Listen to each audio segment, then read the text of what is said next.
ಕೂಲಿ ಕೆಲಸಕ್ಕೆ ಹೋಗ್ತಿದ್ದ ನಾಲ್ವರ ಮೇಲೆ ಟ್ರ್ಯಾಕ್ಟರ್ ಹರಿದಿದೆ. ಪರಿಣಾಮ ನಾಲ್ವರು ದುರ್ಮರಣರಾಗಿದ್ದಾರೆ. ಈ ಘಟನೆ ಬೆಳಗಾವಿ ಜಿಲ್ಲೆಯ ಕಾಗವಾಡ ತಾಲೂಕಿನ ಶೇಡಬಾಳ ಪಟ್ಟಣದ ಬಳಿ ನಡೆದಿದೆ. ಸ್ಥಳದಲ್ಲಿ 3 ಸಾವನ್ನಪ್ಪಿದರೆ ಆಸ್ಪತ್ರೆಯಲ್ಲಿ ಇನ್ನೋರ್ವರು ಸಾವನ್ನಪ್ಪಿದ್ದು, ಒಟ್ಟು ಸಾವಿನ ಸಂಖ್ಯೆ 4ಕ್ಕೆ ಏರಿಕೆಯಾಗಿದೆ. ಶೇಡಬಾಳ ಗ್ರಾಮದಿಂದ ಕೆಲಸಕ್ಕೆ ಹೊರಟಿದ್ದ 4 ಪಾದಾಚಾರಿಗಳ ಮೇಲೆ ಟ್ರ್ಯಾಕ್ಟರ್ ಟ್ರಾಲಿ ಬಿದ್ದಿದೆ. ಪರಿಣಾಮ ಈ ದುರ್ಘಟನೆ ಸಂಭವಿಸಿದೆ. ಬೆಳಗಾವಿ ಜಿಲ್ಲೆಯ ಕಾಗವಾಡ ತಾಲೂಕಿನ ಶೇಡಬಾಳ ಪಟ್ಟಣದ ಬಳಿ ಘಟನೆ ನಡೆದಿದೆ. ಕಬ್ಬು ತುಂಬಿದ ಟ್ರ್ಯಾಕ್ಟರ್ ಟ್ರಾಲಿಯ ಗಾಲಿ ಬಿಚ್ಚಿದ್ದರ ಪರಿಣಾಮ ಪಲ್ಟಿ ಹೊಡೆದಿದೆ.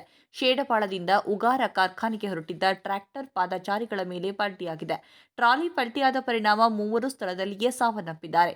ಶೇಡಬಾಳದ ನಿವಾಸಿಗಳಾದ ಚಂಪಾ ಲಕ್ಕಪ್ಪ ತಳಕಟ್ಟಿ, ಭಾರತಿ ವಡ್ಡಾಳೆ ಹಾಗೂ ಮಾಲು ರಾವಸಾಬ ಐನಾಪುರ ಸ್ಥಳದಲ್ಲಿಯೇ ಸಾವನ್ನಪ್ಪಿದ್ದಾರೆ.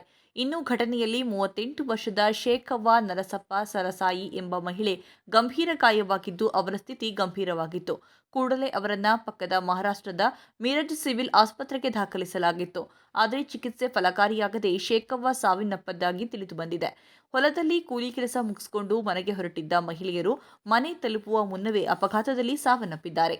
ಇನ್ನು ಸುದ್ದಿ ತಿಳಿಯುತ್ತಿದ್ದಂತೆ ಸ್ಥಳಕ್ಕೆ ಕಾಗವಾಡ ಶಾಸಕ ರಾಜು ಕಾಗೆ ಭೇಟಿ ನೀಡಿ ಕುಟುಂಬಸ್ಥರಿಗೆ ಸಾಂತ್ವನ ಹೇಳಿದರು.